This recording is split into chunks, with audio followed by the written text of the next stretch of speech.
Hello, everyone, and welcome into crushthestreet.com. I'm Kenneth Amaduri, and I'm joined today with someone who's a returning guest, someone who we've always just appreciated here so much at Crush the Street for giving us insight on what is going on in precious metals and a pulse for what is happening in the physical world. I just ordered my own additional silver rounds from Andy Schectman of Miles Franklin. Got it in last week when the price dropped and was pretty excited about that.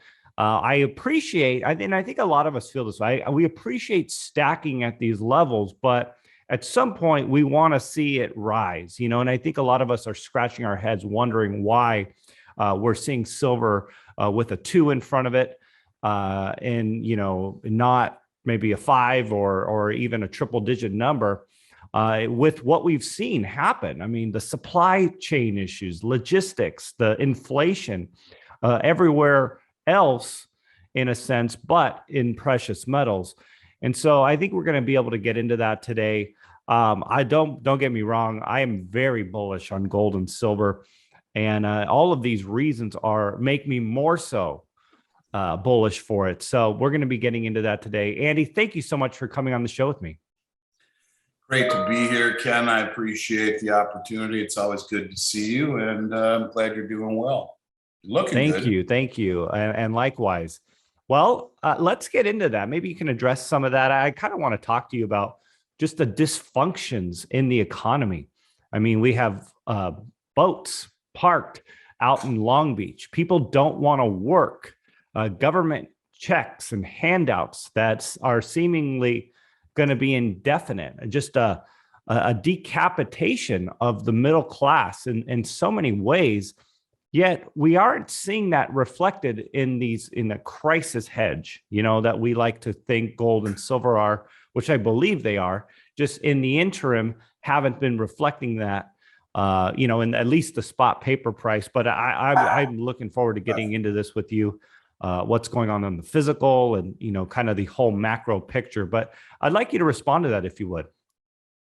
Yeah, well, there's no legitimate reason, first and foremost, for gold and silver to be behaving the way they are, other than it's manipulation on many, many levels. And, you can start with saying it's the canary in the gold mine, that the volatility and the counterintuitive action of the gold market, and the silver market, which has been pervasive for a very long time, is part of the reason that has enabled the dollar to be still be the world reserve currency, to continue to be sought after in terms of global settlement, because the fundamentals behind it certainly do not warrant gold price and the silver price where they are. I'm going to give you a couple of examples of how this plays out. But what I take away first and foremost from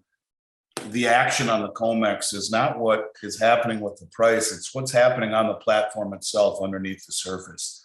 I talked a lot about, in 2020, this group called the Others, which is a third reportable on the COMEX market. So let me get a little bit more specific here. Each week, the Commodity Exchange publishes a report called the Commitment of Traders, which shows the positioning of the largest traders on the COMEX market. Normally, it's always been the speculators on one hand, called the specs, which are the hedge funds, and the commercials on the other side, with Goldman and JP and whatnot. So you would see the positioning of the big banks and the big hedge funds, and that was it. And last year, out of nowhere, came this group of reportables, out of nowhere, this third group called the Others, which we'd never seen before. And these are believed to be sovereign wealth funds. Last year, using the levered paper price alongside the commercial banks, these Others are in essence challenging the commercial bank's ability to continue to suppress the price. Because what happened was, last year they took over 300 million ounces of silver off the exchange. They took more gold off the exchange than the Bank of Japan holds in its official holdings. So this group of highly sophisticated and informed and wealthy private investors in essence, has been draining the COMEX for the last 18 months. So that was 2020. By the way, 300 million ounces of silver that were taken off last year. That's literally 10 years worth of deliveries in anything I've ever seen. Massive, massive, massive amounts using the manipulated paper price. Using, in the jitsu parlance, they're using their opponent's leverage against them. Where in years past, the commercial banks would naked short the price tremendously, and it would break the back of everyone, and they would cover their shorts, rinse, wash, and repeat, and let it rise and do the same thing again. So let's see what's happening now in 2021. I think you'll see where I'm going with this. So let's go back to, I think it was August 9th. I think that was the date thereabouts, when the price of gold fell by $100. And so that evening, it was a Sunday night, and I believe it was a Sunday night. The price of gold was sitting on the 200-day moving average.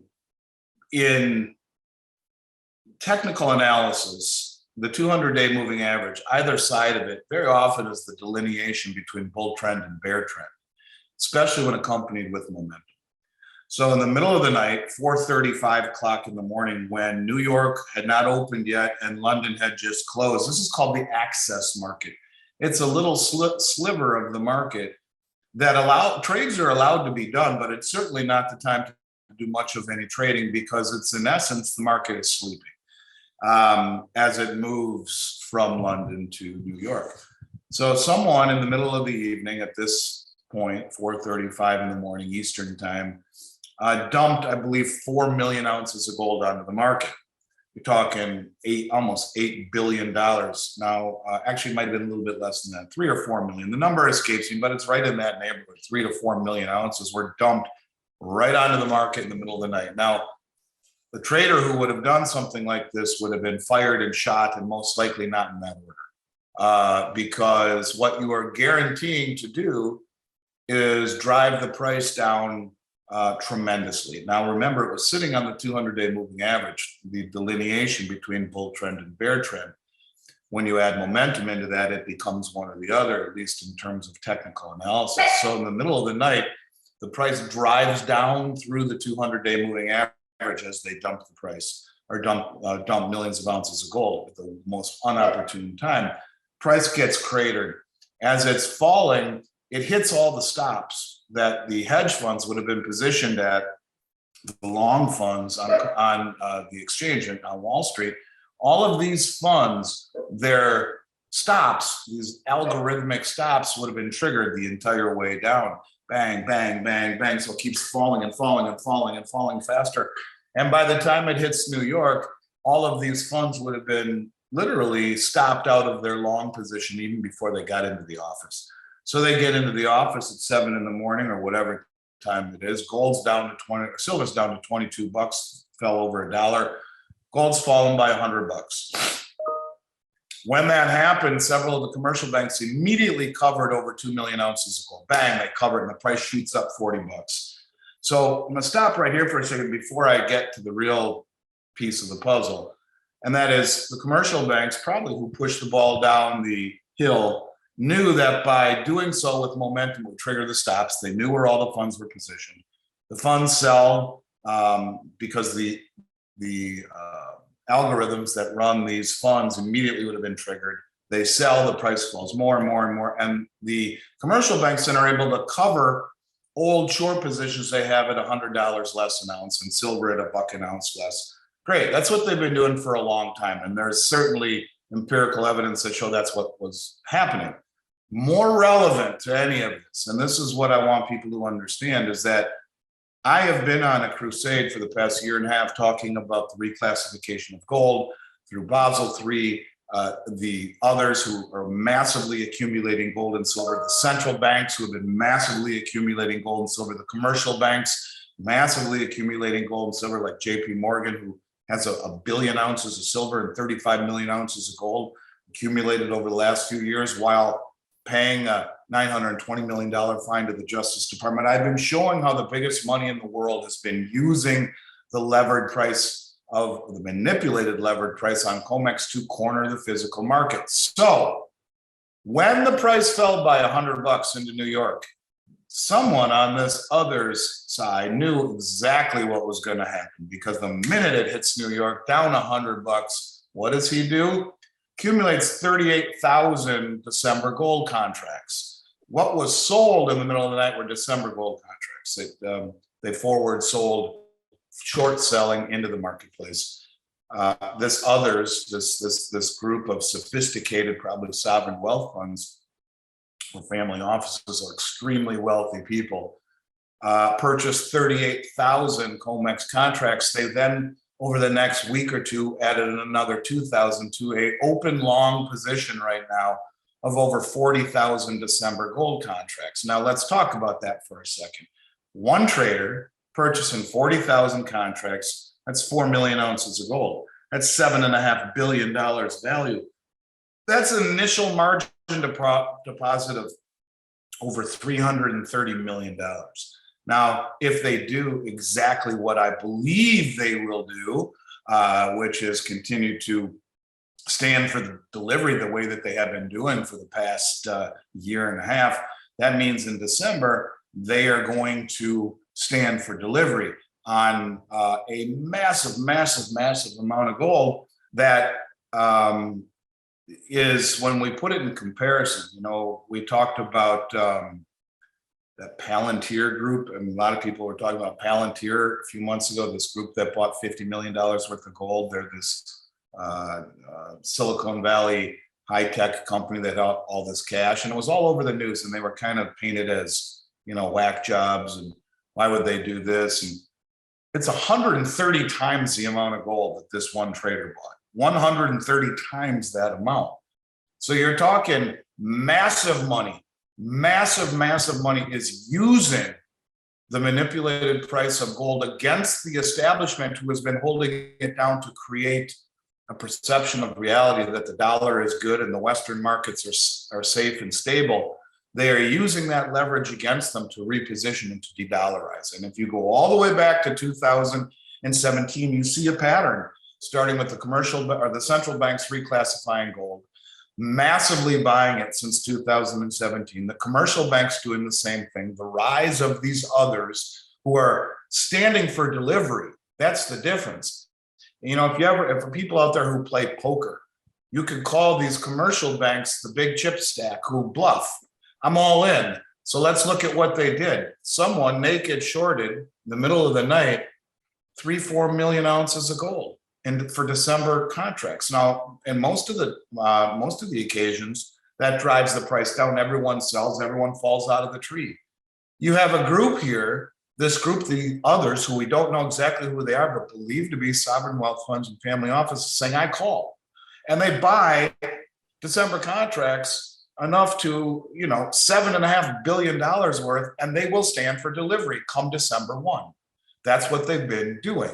They're draining the COMEX systematically of its gold and silver. So when we talk about a price that is acting counterintuitively and not behaving, Ken, it is by design. It is by design to keep all of us saying just that. Screw gold. I'll buy Bitcoin. I'll buy the S&P. I'll buy anything but gold and silver. Yet, the most sophisticated private money in the world, and I would argue the central banks and the commercial banks, the biggest money in the world, has been using that rhetoric and that price action and that counterintuitive mentality to run cover to accumulate the largest supply of gold and silver the world has ever seen. And we will all wake up one morning to a new reality. Why the hell would gold have ever been reclassified tier 1? Why? And why do that in 2019? But then look at the massive amount of accumulation that started 2 years before and continuing through, all of it under one general theme, using the manipulated paper price to run cover for this massive accumulation, so that all of us commentators out there saying, well, gold and silver, why isn't it going up? That's exactly what they want. And if they weren't buying so much, if one trader wasn't standing delivery or buying $7.5 billion worth of gold, emblematic of everything I've seen over the past several years, I would have far less enthusiasm. But I think this is classic misdirection 101. They are misdirecting the public with price and rhetoric and using it to run cover to accumulate the largest positions the world has ever seen in physical commodities. So as well. trust your gut. Andy, it's interesting. What we're talking about is sort of a fringe thing. I mean, CNBC would kind of brush this off as such a small section of the general market. But what we're talking about, I mean, this is on a massive scale. You've alluded to it. And maybe you can articulate that. Like, how big of a deal is it to central banks, the price of gold, and just maybe make that point again, because they make it sound like it's nothing. Like what we're talking about, we're such a small part of the market. Who cares about gold? Who cares about silver? And like the banks, the commercial banks that are doing this, how big of a deal is it for their finances, their portfolios? You know what I mean? Or is it just, are they worried about real estate? Are they worried about interest rates? They're worried about other things. This thing that they're doing with gold and silver, that's just like a sideshow. But is it? It's not really a sideshow. Any way to kind of get an idea of how important this is on a bigger level? Well, I'm going to answer the part of your question first, and I'll come back to what you're saying. Look, interest rates are the key to everything. I mean, it's been the manipulation of interest rates more than the manipulation of gold that has created all of these distortions. And the manipulation of interest rates has created an illusion of prosperity in the country, but it's also created great distortions. And Ludwig von Mises would call this the crack up boom, where because of all of these distortions in price, you see misallocations of capital, and you see the whole system that has been levered up so much, all of it inversely correlated to the rise in interest rates. So certainly at some point when interest rates rise, the three pillars of wealth in this country, stocks, bonds, and real estate, which are all at all-time highs and inversely correlated to a rise in interest rates, have a spiritual experience. But to answer your question, how important is it? Well, let's just go back, and I've probably talked about this with you before, but it bears repeating because, look, I've been saying the same thing for the last year and a half. It's all that matters to me. You can see the crumbs that are being left behind. You go back to 2017, the central banks were all net sellers of gold. The German Bundesbank all of a sudden out of nowhere says to the world, give us back our gold, to the United States. Within a month of that happening, Bank of Hungary, Turkey, Poland, the Dutch National Bank, Bank of Austria, they all started saying, give us back our gold, to the New York Fed and to the Bank of England. 2018, to your question, how important is it to the central banks? Those same central banks who had just requested repatriation of the gold that the US and England have been holding since World War II said, well, they bought more gold as a group than they did in the previous 60 years combined. 2019, those numbers continue to rise. And we see the Bank of International Settlements in April reclassify gold as tier one, the only other tier one reserve asset in the world next to US dollars. So they front ran a decision, copiously buy it, repatriate it, and then reclassify it tier one. You've seen this cycle continue where the commercial banks are accumulating it. How big is it for the commercial banks? Well, you tell me. JP Morgan amassed 1 billion ounces of silver and 35 million ounces of gold, the largest physical position the world has ever seen, paid a $920 million fine for doing so. Yet their desk made $1 billion last year. They walked away up 80 million. So, but the point of it is that the commercial banks are accumulating massive amounts, even so much as to pay fines to the Justice Department for doing so. You're seeing huge deliveries off of COMEX. So when you talk about how important is it, look, there will come a time, I think, when interest rates rise, and it will be a spiritual experience for a lot of people in this country. And rising gold and silver signals, obviously, problems with the currency. They want to keep it muted. But at the same time, their actions betray them. Because you can see the biggest money in the world is de-dollarizing slowly. They're accumulating it without gaining any, there's no light being shown upon what they're doing. Mm-hmm. And so I think that it's very, very, very important. I think to keep the illusion going, you have to killed the canary, and that's rising gold and silver prices. But if it weren't for the fact that it was reclassified tier one, and the biggest money in the world from the central banks on down have been on a accumulation spree, I wouldn't look at things the way that I do. But Ken, I think it's a whole lot more than just making money. What it is it is the kryptonite to the dollar in the Western system, and that's what they're trying to avoid. But here again, their actions are betraying what they're saying, and so I think ultimately what we see is a problem with interest rates, period. And there's a term in economics called Gibson's paradox, which is the inverse relationship between real interest rates and gold. And so if you have really low interest rates, you have to kill the canary in the mine shaft, as gold should take off. But when we look at interest rates, look, what could make interest rates rise right now? What could kill all of this when you see $150 billion a month being purchased in U.S. Treasuries by the Fed that we know of, and that's to keep interest rates low, to keep this whole thing going.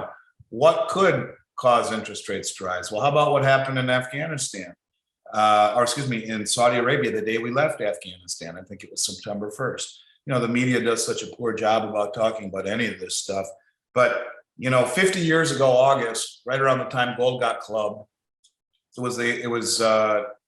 last August, and then 50 years back, it was the anniversary of the 50-year closing of the gold window. So I'm trying to say here, just this last August, right around the day that gold got smacked, we crossed that anniversary of Nixon severing the gold window, making the dollar fiat. 3 years later, 1974, the Kissinger went to Saudi Arabia and struck a deal with the Saudis and said, we'll protect you. We'll have a joint military cooperation agreement. And for that, you'll value oil globally in dollars. So the day that we left Afghanistan rather unharmoniously, Saudi Arabia, and I think there is no coincidence to this announcement, announces a joint military cooperation agreement with Russia. The next day, Russia announces the same thing with Nigeria. So what has enabled the dollar to be the petrodollar, or the world reserve currency, since 1974 has been our protection of the Saudi kingdom. So after we show how we protect our allies by leaving Afghanistan, the next day they announce an agreement with Russia. So here's what I think ultimately could happen. And then you think about all this repositioning that's been going on. The big money is always sitting in the deck chair before things get crazy, right? And so they've been repositioning, buying gold, de-dollarizing. What I think could very well happen is we wake up on a Monday morning and Saudi Arabia in the middle of the night, which is Monday morning their time, Sunday, announces that they have decided to, through OPEC, accept oil in other currencies, the yen, the yuan, the ruble, and you have Russia protecting the two biggest oil producing OPEC member countries in the world, Saudi Arabia and Nigeria, who, what are we going to do? Declare war on Russia? The next day after they did that, Russia announced, you can Google this or find it on Zero Hedge, that they have outfitted all of their nuclear submarines and their destroyers with hypersonic ICBMs. And this is a technology that the US is 2 or 3 years behind. The article went on to say these things can circle the globe at Mach 7 and then hit their target at the speed of an asteroid. I mean, they can't be really knocked down. That's their way of saying, and pardon my French, don't fuck with us. At the same time, you have them protecting Nigeria and Saudi Arabia. You have the Chinese embarking upon the largest infrastructure project in human history, which is the Chinese Belt Road and Rail Initiative. And you're connecting 75% of human history. So if we mess with Nigeria, we're messing with China and Russia. If we mess with Saudi Arabia, we're messing with Russia. And you're talking checkmate. If they do that, we'll wake up one morning to see interest rates going parabolic, the dollar crashing, as the majority of the world who doesn't like the United States will find any excuse they can to dump dollars to buy something else to allow them to buy oil. And I think that's coming. I truly believe that is coming, because what we are doing to the value of the dollar and to the treasury market certainly is not proper compensation for the risk of holding our currency and or our treasuries. I think the world is growing tired of the dollar as the world reserve currency. And if you look at all of these pieces being put in place like on a chessboard, it's really close to checkmate, Ken. And I think we're closer to that than we've ever been. So how big is it? What could it ultimately do? I think it's a whole hell of a lot bigger than people think. And a catalyst like Saudi Arabia or OPEC making that announcement overnight would take the whole chessboard and throw it up in the air, and the pieces go where they go, and it start all over. And I do believe that's coming, honest to God.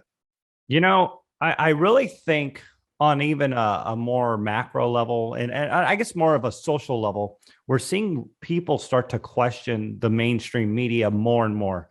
There's a lot of big liberals, I would say, that were kind of more hook, line, and sinker with the mainstream media that are starting to question the narrative. I mean, I would say Joe Rogan's the top one. And, you know, just when you start to say, hey, wait a minute, what's wrong with something? That little door kind of can lead down a rabbit hole, because you're not jaded and blinded by, you know, an altruistic entity that you believe in. You know what I mean? Once you start to question something, that leaves the door to criticize and to go down a rabbit hole. And I think there's an opportunity for a lot of people in the mainstream, and I'm not saying the mainstream media, but mainstream personalities. I mean, we have like JP Sears. He was once a liberal that has become, you know, a big comic, but very questionable to the mainstream. And Joe Rogan, again, you know, he had the CNN guy putting him on blast. I mean, how much damage did that do to the conventional narrative? Are you talking Sanjay Gupta? Yeah. That was an unbelievable interview. And I think anyone who questions that we're being lied to by the media and by the establishment needs to watch the Sanjay Gupta interview with Joe Rogan. It'll blow you away. And I guarantee you he got off that interview and said, what the hell did I just do? Sanjay did. I was really blown away that actually happened, that he agreed to do that, because wow, that he really put himself out there. He put CNN out there. And I think there's an opening here for more truth to be uncovered. That's where I'm going with this. Andy, I really think the truth is going to surface in indirect ways. And I'm talking about it on a macro level. I mean, the way we're going down this whole COVID pandemic, the censorship of therapeutics. I mean, what's going on with the vaccine being 95% effective? And then now people with the vaccine are giving it to one another. They're not talking about natural immunities. I mean, it's another topic, but it's all being covered up by the same people. And I'm blown away by it. But I think a lot of truth is going to surface. That's the optimism in this. Well, I agree. And you can, just talking about the things that I said earlier, when you talk about a media that is biased, why would we not know that gold was reclassified tier 1? Why would we not know, which is the same thing as US dollars, the only other one in the world? Why would we not hear everyone here that Saudi Arabia struck a joint military cooperation agreement with Russia, which undermines the dollar's hegemony as the world reserve currency? It's the one thing that protection of the Saudi kingdom is the one thing that has enabled the dollar to be the world reserve currency. Why is the media not talking about it? Why is the media not telling us things that we really ought to know, like the Chinese Belt Road and Rail Initiative, where it's the largest infrastructure project ever attempted in human history using the Chinese digital yuan. So you have 75% of the world that is being moved away from the US dollar. There are things that are so important that no one is telling us. And when you talk about it on that level, in terms of socially and morally, you know, you have a whole group of people on the left that are very well read. They're just reading the wrong things, and they're being told the wrong things, and they don't have the ability to see through the rhetoric. I think these are very scary times, honestly. I truly do, because never before have we seen a period of time where you have all of these markets at all-time highs, all inversely correlated to what ultimately will happen, a rise in interest rates. And everyone who has all their wealth in the traditional forms of wealth in this country, in stocks, bonds, and real estate, are going to have a day of reckoning at some point. And whether it be by hook or crook, there's no way around it. The Fed cannot continue to hold interest rates down in this environment, ultimately, where 50% of every dollar ever created in the history of this country has been done in the last 20 months. It doesn't work that way. And I think that there's going to come a seminal moment where people are going to understand the importance of mitigation to the US dollar and to the US markets. And it's never been more important, Ken. That I will tell you. There's something very interesting I'd like to read you in talking about Ludwig von Mises. And as I mentioned, this is what he would call the crack up boom. He wrote this, I don't know how many hundreds of years ago, but it's quite fascinating. First of all, I'd like to put this in reference. Well, I'll read it slowly, and then I'll stop and make a comparison as to where we are. He says, there is no means of avoiding the final collapse of a boom brought about by a credit expansion. Well, that's what we've seen, massive credit expansion over the last decade, where credit has expanded. You have record debt everywhere, in student debt and auto debt and mortgage debt and credit card debt, on and on and on. So massive expansion in credit. The alternative is only whether the crisis should come sooner as the result of a voluntary abandonment of further credit expansion. Stop there.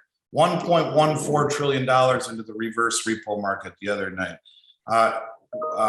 Wells Fargo and Chase closing their lines of credit. So you have 1.14 trillion into the reverse repo market. That means that the banks and the big money would rather give their money to the Fed overnight at 5 basis points than lend it to you to go buy a new car if you could find one at 5%, 100 times the return. They would rather take that money that they use to generate revenue by making loans and give it to the Fed, which is safe, earning next to nothing, rather than give it to you and I, or Wells or JP closing their lines of credit because they don't want to lend it out into the system. They're afraid of what's coming. So let me read that again. There is no means of avoiding the final collapse of a boom brought about by the credit expansion. The alternative is only whether the crisis should come sooner as the result of a voluntary abandonment of further credit expansion, or later as a final and total catastrophe of the currency system involved.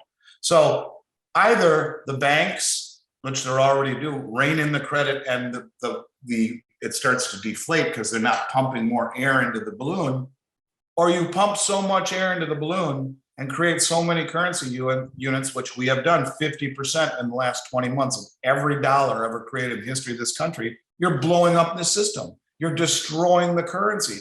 So what he basically says is, we are in that crack up boom phase right now, where the distortions created by easy money and all of this expansion of credit and low interest rates have created distortions in all the prices, which is true.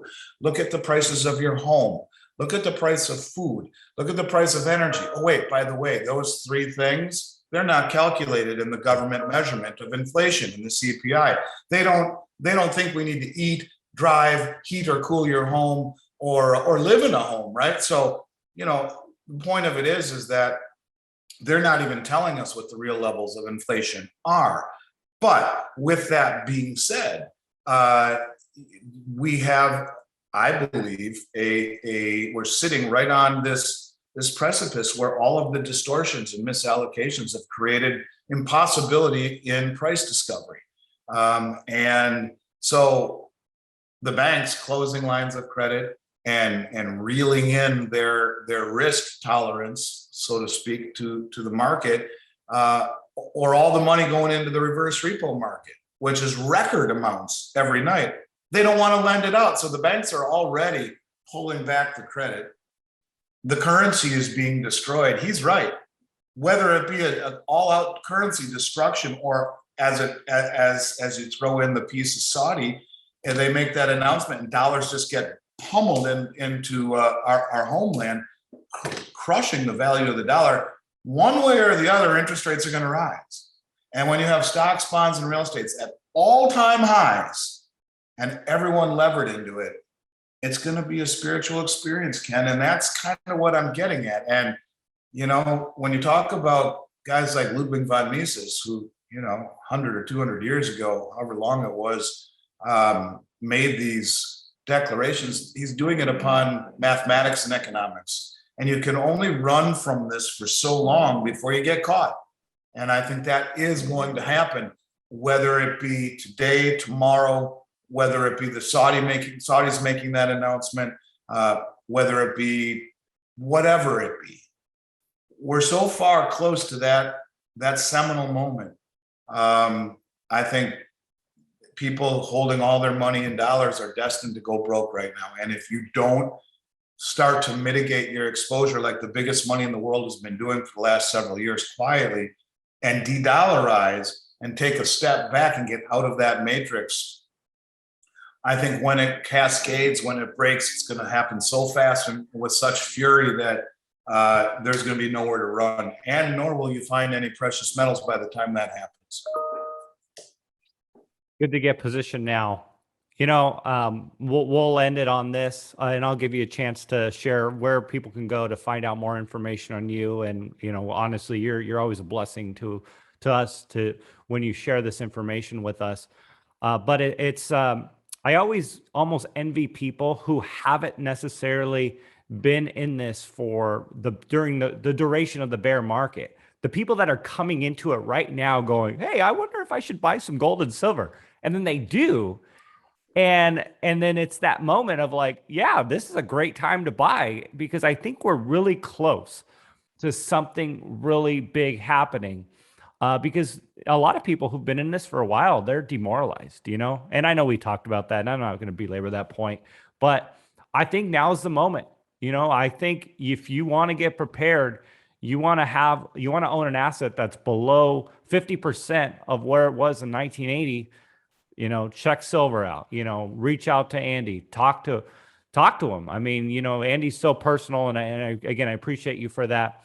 But Andy, maybe a closing thought and where people can go if they want to visit you, and maybe see what some of the latest deals are. My closing thought, first of all, is in terms of demoralization. You're owning it for the wrong reason if you're demoralized, period. Gold and silver are not an investment. They're wealth. They've been wealth for 6,000 years. And when the dust clears after the shit hits the fan, you'll be glad that you own gold and silver. Be careful what you wish for, is the old saying, that if you wish for higher gold and silver prices, that will come as a byproduct of a dollar that's getting clubbed, and which is going to happen. In terms of where to find us, you know, we're building a new website. I have resisted the online platform for a very long time. The promise that I've made to the industry over the last 2 years is that I'll do my best, and I have with great success, of beating any price in the United States. We've been at this longer than all the online companies for 31 years. We're licensed and bonded. That's why I left my corporate office in the state of Minnesota, even though I moved to Florida, because it's the only state in America that requires licensing and bonding in a federally unregulated industry. We are held to a much higher standard, on top of never having a complaint ever, customer complaint. Can't find it on Google. On top of being one of only 27 companies ever approved by the US Mint as an authorized reseller, we are also licensed and bonded. Maybe the only major company in the country that can say that. And that's important in a federally non-regulated industry. So we'll beat every price best we can with great success.